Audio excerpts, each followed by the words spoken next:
بسم اللہ الرحمن الرحیم۔ ایک کسائی اپنے کسی پڑوسی کی لڑکی کے عشق میں مبتلا ہو گیا۔ لڑکی کے گھر والوں نے اپنے کسی کام سے لڑکی کو دوسری بستی میں بھیجا۔ کسائی کو علم ہوا تو وہ بھی اس کے پیچھے پیچھے چلا اور راستے میں روک کر اسے گناہ پر اکسایا۔ لڑکی نے کہا، ایسا نہ کر، میرے دل میں تیرے لیے اس سے کہیں زیادہ محبت ہے جتنی تیرے دل میں میرے لیے ہے، لیکن میں اللہ سے ڈرتی ہوں۔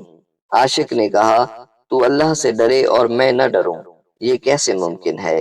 اس نے توبہ کی اور واپس لوٹ گیا۔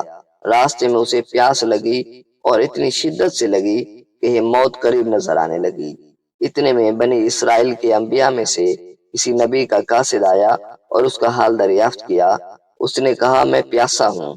قاصد نے کہا، آؤ ہم دونوں مل کر دعا کریں کہ اس گاؤں تک پہنچنے کے عرصہ میں ہم پر ابر کا سایہ رہے۔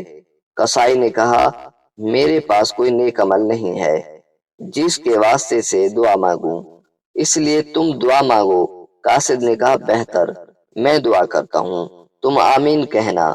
قاصد نے دعا شروع کر دی اور وہ شخص آمین کہتا رہا یہاں تک کہ ابر کا ایک ٹکڑا ان دونوں پر سایہ فگن ہو گیا۔ انہوں نے سفر شروع کیا۔ منزل پر پہنچنے کے بعد جب وہ دونوں ایک دوسرے سے جدا ہوئے تو ابر کا ٹکڑا کسائی کے ساتھ ساتھ چلا۔ قاصد نے اس سے کہا کہ تیرا یہ خیال تھا کہ تیرے پاس کوئی نیک عمل نہیں، اس لیے میں نے دعا کی تھی اور تو نے آمین کہی تھی۔ اب میں یہ دیکھتا ہوں کہ ابر کا وہ ٹکڑا جو ہم دونوں پر سایہ کیے ہوئے تھا تیرے ساتھ ساتھ چلا جاتا ہے، اس کی وجہ کیا ہے؟ مجھے اپنے بارے میں صحیح صحیح بتا۔ کسائی نے اپنی توبہ کا واقعہ سنایا۔